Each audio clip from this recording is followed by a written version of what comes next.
6 066 441. Votants 3 269 813. Suffrages exprimés 3 215 909. Taux de participation 53,90%. Ont obtenu M. Alassane Ouattara 3 031 483 voix, soit 94,27%. M. Afi Nguessan Pascal 31 986 voix, soit 0,99%. M. Bédié Conan Aimé Henri 53 333 voix, soit 1,66%. M. Kouadio Conan Bertin 64 011 voix, soit 1,99%.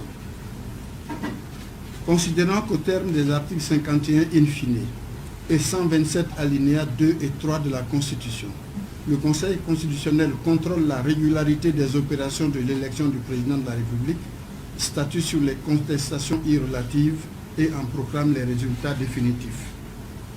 Considérant que l'article 60 du Code électoral impartit aux candidats à l'élection du président de la République un délai de 5 jours francs à compter de la proclamation des résultats provisoires par la Commission électorale indépendante pour adresser au président du Conseil constitutionnel une réclamation concernant la régularité du scrutin ou de son dépouillement.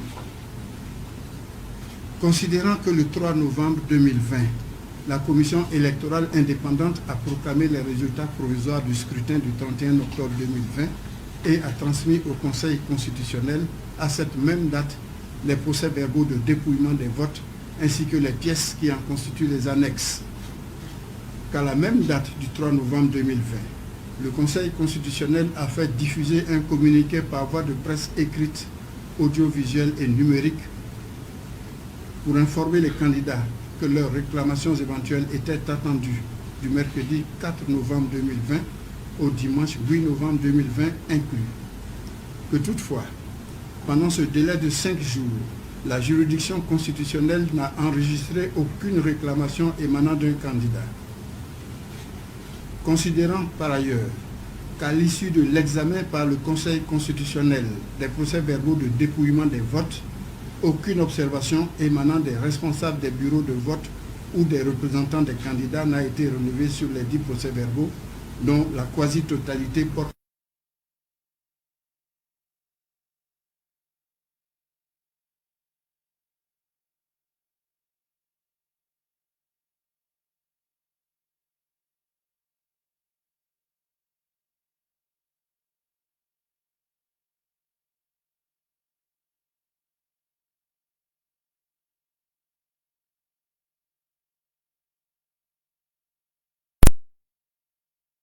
de violences ont été perpétrées dans plusieurs localités du pays, entraînant mort d'hommes, coups et blessures volontaires, destruction de biens meubles et immeubles publics ou privés, saccage de lieux, de bureaux et de matériel de vote, d'empêchement physique ou psychologique de certains électeurs d'exercer leur droit de vote, ainsi que de nombreux autres faits constitutifs d'entrave au déroulement normal du processus électoral.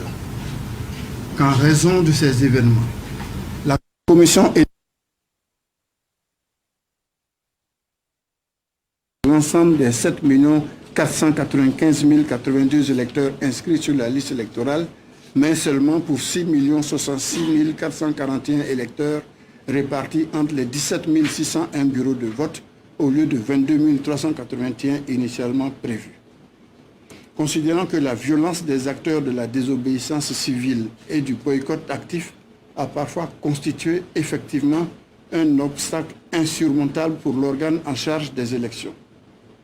Considérant que toutes ces circonstances ont conduit la Commission électorale indépendante à redéfinir ses bases d'analyse par rapport aux électeurs ayant eu effectivement la possibilité de prendre part au scrutin. Considérant cependant que ni la Constitution, ni le Code électoral n'impose au juge constitutionnel un nombre minimum d'électeurs ou de bureaux de vote opérationnels desquels il doit faire dépendre la validité du scrutin pour l'élection du président de la République. Qu'en effet, en Côte d'Ivoire, dans une telle hypothèse, la pratique électorale confirmée par la jurisprudence du Conseil constitutionnel, notamment sa décision numéro E/0005/95 du 25 octobre 1995, rendue à l'occasion d'une élection présidentielle également impactée par un boycott actif, consiste à neutraliser les zones où le vote a été empêché et à redimensionner le périmètre et la population électorale par rapport aux zones où le scrutin a pu effectivement se tenir, en vérifiant si des irrégularités graves de nature à entacher la sincérité du vote et à en affecter le résultat d'ensemble n'y ont pas été effectivement commises.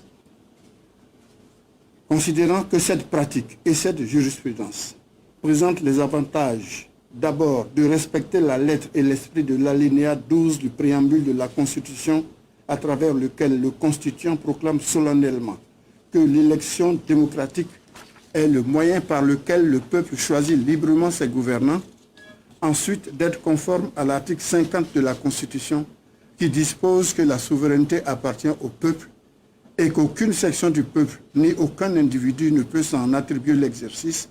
Et enfin, de privilégier la légalité constitutionnelle et de respecter ainsi le vote des électeurs ayant exprimé leur choix en participant au scrutin. Considérant en conséquence de ce qui précède qu'il y a lieu d'homologuer cette option choisie par l'organe en charge des élections. Considérant par ailleurs que l'examen par le Conseil constitutionnel des procès-verbaux de dépouillement des votes dans les zones où le scrutin s'est effectivement déroulé n'a révélé aucune irrégularité grave de nature à entacher la sincérité du scrutin et à en altérer le résultat d'ensemble. Qu'il convient, en conséquence, de déclarer régulier le scrutin du 31 octobre 2020 pour l'élection du président de la République. Considérant sur les résultats définitifs du dit scrutin qu'il résulte des dispositions de l'article 56 alinéa 1er et 5 de la Constitution, que l'élection du président de la République est acquise à la majorité absolue des suffrages exprimés au premier tour et, à défaut, au plus grand nombre de voix au second tour. Qu'après contrôle, il essaie de proclamer ainsi qu'il suit les résultats définitifs de l'élection du président de la République du 31 octobre 2020. Nombre d'inscrits, 6 066 441. Nombre de votants, 3 269 813. Suffrages exprimés, 3 215 909. Majorité absolue, 1 606 956. Taux de participation, 53,90%. Ont obtenu M. Alassane Ouattara, 3 031 483 voix, soit 94,27%. M. Afi Nguessan Pascal, 31 986 voix, soit 0,99%. M. Bédier Conan Aimé Henri, 53 330 voix, soit 1,66%. M. Kouadio Conan Bertin, 64 011 voix, soit 1,99%. Considérant que sur 3 215 909 suffrages exprimés, la majorité absolue est de 1 606 956 voix. Considérant que M. Alassane Ouattara a recueilli 3 031 483 voix, réalisant ainsi un score de 94,27%, supérieur à la majorité absolue requise. Qu'il convient en conséquence de le proclamer élu dès le premier tour président de la République de Côte d'Ivoire au terme du scrutin du samedi 31 octobre 2020. Décide. Article 1er. Le scrutin du 31 octobre 2020 est régulier. Article 2. M. Alassane Ouattara est proclamé élu au premier tour président de la République de Côte d'Ivoire. Article 3. La présente décision sera publiée au journal officiel de la République de Côte d'Ivoire.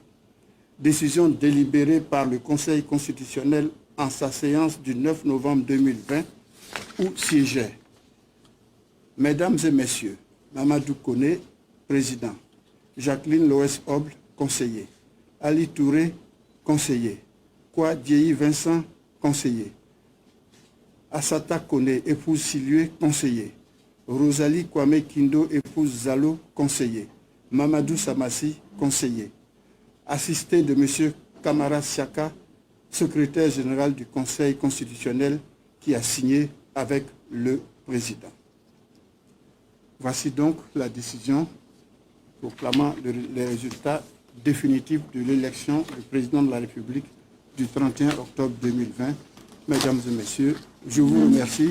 L'audience est levée.